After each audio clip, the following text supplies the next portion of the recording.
सैलाब की तबाहकारियां जारी हैं और सैलाब ने पंजाब को हिला कर रख दिया है। ब्लोकी वो हेड है जो अंग्रेज दौर में राज्य बरतानिया में इसको तामीर किया गया था। इस वक्त यहाँ से 2,23,000 क्यूसेक का रेला गुजर रहा है। मैं इसका साउंड सुनाऊं, पानी की इतनी स्पीड और इतनी रफ्तार है कि देख के खौफ आता है।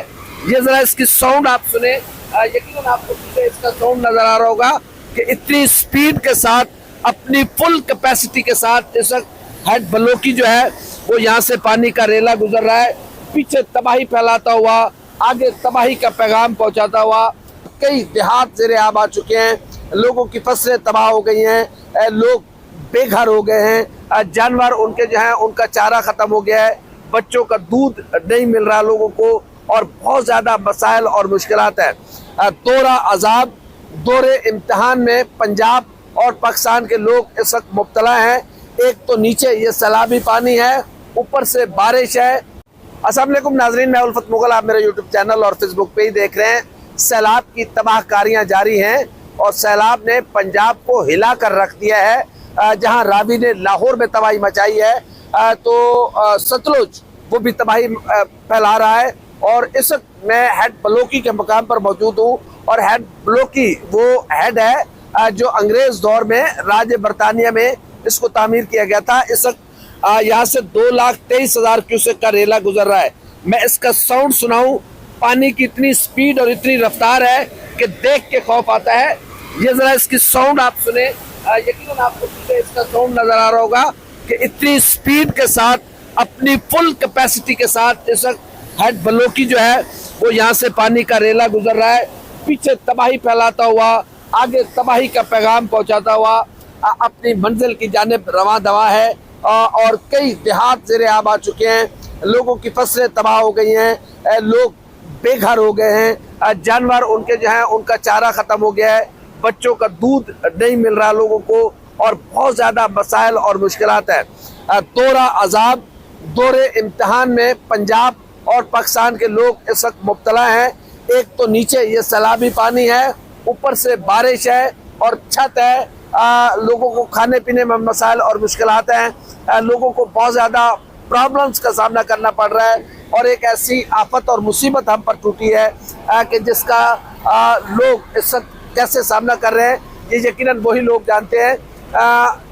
पंजाब हुकूमत या हुकूमत पाकिस्तान अपने तौर पर लोगों की रिलीफ का काम किए हुए है, लेकिन इतने बड़े मैसिव किस्म के जो सैलाब है उसमें यकीनन हुकूमतों के लिए इतने लोगों को टैकल करना, इतने लोगों के लिए सारी फैसिलिटीज़ फराहम करना, ये कोई आसान काम नहीं है। मुखय्यर हजरात इसमें आगे उनको आना पड़ेगा ताकि लोगों की मदद की जा सके। इस वक्त रेस्क्यू की टीमें जो हैं वो ऑन ग्राउंड हैं और लोगों को बहुत मसाइल और मुश्किलात हैं।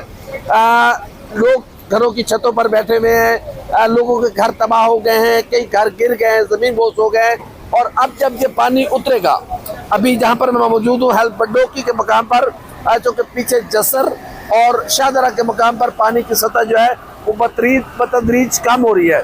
इस वक्त यहाँ पे 2,23,000 क्यूसेक का रेला गुजर रहा है। इसकी टोटल कैपेसिटी 2.5 लाख क्यूसेक थी, तो बिल्कुल अपने एंड तक पहुँच चुका था। यहाँ पर इंतज़ामिया और यहाँ पर विजिट किया गया।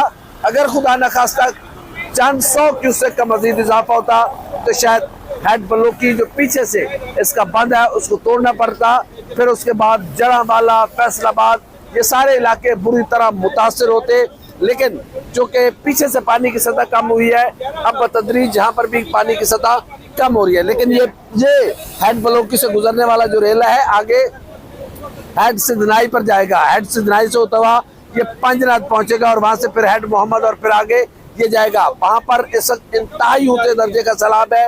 8 लाख क्यूसेक से ज्यादा पानी इस वक्त हेड मोहम्मद से गुजर रहा है। तो जनूबी पंजाब में तबाही के बहुत ज्यादा इम्कान आते हैं। सेंट्रल पंजाब को तो तबाह बर्बाद करने के बाद अब ये पानी नीचे की तरफ डाउनफॉल कर रहा है। फिर जब ये जनूबी पंजाब को इफेक्ट करेगा, फिर उसके बाद सिंध की बारी आएगी। और दरिया सिंध के जो बेल्ट है, तकरीबन सिंध के 15 अजला इंडस रिवर के किनारों पर आबाद है, उनके बुरी तरह मुतासर होने का खदशा है। और हर साल हमें सैलाब तबाह बर्बाद करता है। हर साल ये सैलाब हमारी फसलें ले जाता है, सैलाब हमारी जाने ले जाता है, हमारे घरों को ले जाता है, लेकिन फिर भी हमारे हुक्मरानों के पास इतनी नहीं है कि हम डैम बनाए, छोटे छोटे डैम बनाए। ये पानी खुदा की नेमत है, ये नेमत है, लेकिन ये सबसे बड़ा अजाब हमारे लिए इसलिए बना हुआ है कि हमारे नाआकिबत अंदेश लोगों ने इसको ज़ाहिर है इंसानी हद तक इसको कंट्रोल किया जा सकता है अगर यहाँ पर डैम छोटे छोटे बनाए जाएं और छोटे छोटे वाटर रिजर्वायर बनाए जाएं, तो हम इन मसाइल, इन मुसीबतों, इन मुश्किलात से महफूज रह सकते हैं। लेकिन ये खुदा का इम्तहान है। शायद उसकी वजह यह है कि हम इंसाफ नहीं कर रहे, हम जुल्म पर उतरे हुए हैं, हम लोगों पर जुल्म कर रहे हैं, हम लोगों को झुकाना चाह रहे हैं। इसकी बहुत सारी वजूहत हैं। ये शायद हमारे अमाल का नतीजा भी है कि इस तरह तबाही फैला रहा है पानी कि बस्तियों की बस्तियां बर्बाद किए जा रहा है, बस्तियों की बस्तियां वीरान किए जा रहा है, और लोगों के माल मवेशी फसलें तबाह बर्बाद हो रही हैं। आने वाले दिनों में गिरां फरोशी में बहुत ज़्यादा इजाफा होगा, क्योंकि चावल की फसल बुरी तरह मुतासर हुई है। जस्सर से लेकर बिल्कुल टेल एंड तक चावल की फसलें जो हैं वो तबाह बर्बाद हुई हैं। मकई की फसलें तबाह बर्बाद हुई हैं, गन्ने की फसलें तबाह बर्बाद हुई हैं। गन्ना एक ऐसी फसल है जो जिससे इतना ज़्यादा इफेक्ट नहीं होगा, लेकिन जितनी बड़ी मिकदार में पानी आया है और जो पानी का बहाव था, यकीनन उसने तमाम